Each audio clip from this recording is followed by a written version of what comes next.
The Bengal chapter খাকির second season আমরা বলতে পারি।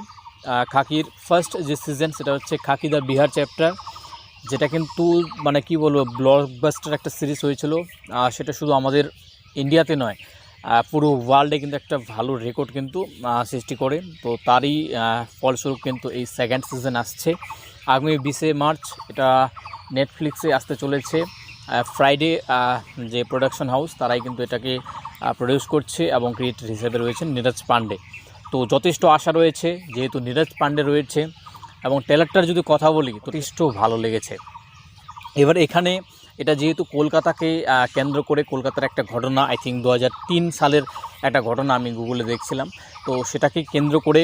এবং ফার্স্ট সিজনটাও যদি আমরা দেখি সেখানেও কিন্তু একটা বিহারের যে রিয়েল একটা ঘটনা, তো সেখানকার যে পলিটিক্স সেগুলো নিয়েছিল।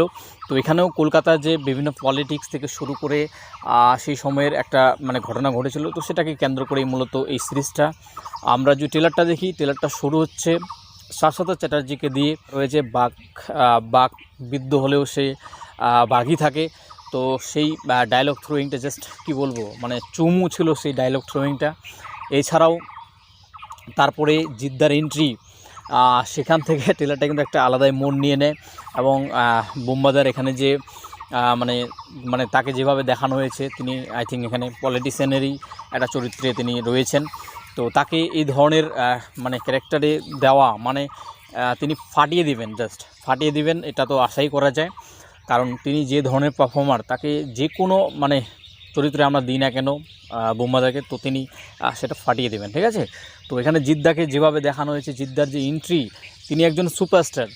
বলের ডিবিউ তিনি করছেন এই নেটফ্লিক্সের ওয়েব সিরিজের মাধ্যমে। আমরা যদি বলি প্রপারলি, তাহলে তাকে একটা সুপারস্টারের যে ইমেজ সেটাও কিন্তু আমরা দেখছি যতটা সম্ভব ওয়েব সিরিজের মাধ্যমে তুলে ধরা, সেটা কিন্তু আমরা তার এন্ট্রির মাধ্যমে দেখতে পাচ্ছি। এবং তাকে যেভাবে শুরুতেই ডায়লগটা দেয়, বাংলায় ডায়লগটা রাখা হয়েছে, সেটা যেহেতু কিছুটা বাংলা টাচ থাকবে, যেহেতু বাংলাকে কেন্দ্র করেই, তো সেটা কিন্তু যথেষ্ট ভালো লাগছে।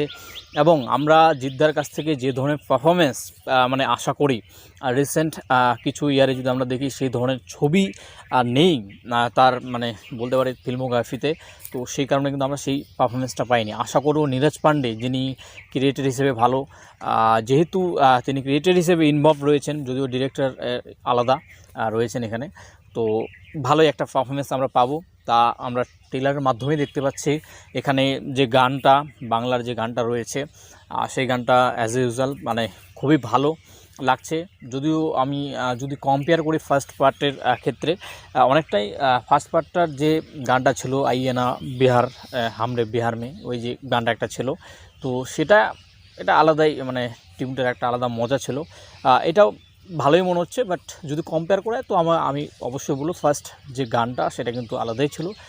সেটাকে ম্যাচ করতে না পারলেও এটাও কিন্তু হয়তো এমনটাও হতে পারে যে আমরা এখন গানটা টিজারে বা ট্রেলারে শুনছি, এই কারণে আমাদের অতটা ভালো মনে হচ্ছে না, বাট পরবর্তীতে হয়তো সিরিজে দেখলাম সেটা আরও ভালো মনে হচ্ছে। তার কারণ আমরা এটা just out of the context বা এরকমই জাস্ট শুনছি ট্রেলারের হিসেবে, কিন্তু যখন সেটা আমরা ট্রেলার মানে ওয়েব সিরিজটা দেখবো, যখন মানে সেটা প্লে হবে, সঠিক যদি প্লেসমেন্ট থাকে সেখানে আই থিঙ্ক সেটা আরও ভালো বেটার ওয়ার্ক করবে। সেই সময় হয়তো আমাদের সেটা আরও মানে ইংরেজিং মনে হবে, যেহেতু বারবার আমরা শুনেছি সেই গানটা, তো সেটার একটা কম্পিটিশন তো থাকবেই। তো ওভারঅল কিন্তু খুব ভালো লাগছে, প্রোডাকশন কোয়ালিটি ভালো, এবং জিদ্দার মতো একজন ফার্স্টার যেহেতু এই ধরনের কাজে অ্যাসোসিয়েট রয়েছেন, তারপরে যেহেতু নীরজ পান্ডে রয়েছে, তো আশা তো ডেফিনেটলি রয়েছে। বুম্বাদার মতো এরকম একজন অভিনেতা রয়েছে, যে কিনা মানে কি বলবো, যে কোনো চরিত্রে আমরা দিই না কেন সব চরিত্রে তিনি পারফেক্টভাবে কাজ করেন। তো কোনো দিক দিয়ে আমার মনে হচ্ছে না এটা মানে খারাপ কিছু হতে চলেছে। তাছাড়া শাশ্বত চ্যাটার্জি যেহেতু এখানে রয়েছে, তো এটা আরও একটা প্লাস পয়েন্ট, কারণ শাশ্বত চ্যাটার্জি আমরা জানি যে কী ধরনের তিনি অভিনেতা। তাকে এখানে আই থিঙ্ক বাঘা বলে একটা চরিত্রে তাকে দেওয়া হয়েছে। এখানে এই যে মানে পলিটিশিয়ানরা, আমরা তো দেখি পলিটিশিয়ানদের মূলত হচ্ছে পুলিশরাই প্রোটেকশন দেয়, তাদের কথা মতো চলে, তো সেগুলো এখানে দেখানো হবে রিয়েল কিছু ঘটনা। এবার দেখার বিষয় যে এখানে এই বিষয়গুলো দেখাতে গিয়ে পরবর্তীতে আবার হয়তো থাকতেও পারে কিছু বিষয়, যে আমাদের এখন তো আমরা জানি যে আমাদের রাজ্যে কী চলছে, ঠিক আছে। তো সেরকম কোনো সত্য কোনো ঘটনা থাকে কি না, বা সেই ঘটনার কোনো রেফারেন্স থাকে কি না বিষয়গুলো, তো সেগুলো থাকলে আবার কন্ট্রোভার্সিও কিন্তু হতে পারে। তো যত কন্ট্রোভার্সি হবে, আমরা দেখেছি সেই সিরিজগুলো কিন্তু আরও ভালো চলে। তো এই জিনিসগুলো থাকলে আর কি ভালো, আর কি বিষয়গুলো আরও ভালো লাগে, দেখতে ভালো লাগে সিরিজটা। তো আশা করব সেই বিষয়গুলো আমরা পাবো, খুব ভালো হোক সিরিজটা, এটাই চাই যে জিদ্দা মানে একটা প্রপার কামব্যাক হোক, ঠিক আছে, এটা চাই। এবং এই ছবিটির মাধ্যমে বা এই সিরিজটির মাধ্যমে যেন জিদ্দার যে এর পরবর্তী যে কাজগুলো সেগুলো কিন্তু অনেকটা মানে নির্ভর করছে। তার কারণ হচ্ছে এটা যদি জনপ্রিয়তা পায়, নেক্সট কিন্তু আমরা আরও বড় বড় কাজে কিন্তু হয়তো দেখতে চলেছি জিদ্দাকে, ঠিক আছে, বড় বড় কাজের সাথে অ্যাসোসিয়েট তিনি হবেন, এটা আশা রাখছি আমি। আর এই সিরিজটা আশা করব যে সফল হবে, যেহেতু প্রত্যেকেই ভালো বিষয় রয়েছে, অ্যাক্ট্রেস সব ভালো, প্রোডাকশন কোয়ালিটি ভালো।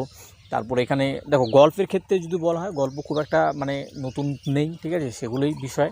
বাট কীভাবে প্রেজেন্ট করছে সেই বিষয়গুলো, কতটা সেগুলো আমাদের মনে জায়গা ধরে নিচ্ছে, কীভাবে মানে ব্যাকগ্রাউন্ড মিউজিক যেন সেখানে ঠিক থাকে, সেই বিষয়গুলো যদি ঠিক মতো হয়, ডায়লগ ডেলিভারি যদি ঠিক মতো হয়, আর অভিনেতা যেহেতু ভালো রয়েছেন, তো পারফরমেন্স নিয়ে চিন্তা করার কিচ্ছু থাকবে না আমার মনে হয়।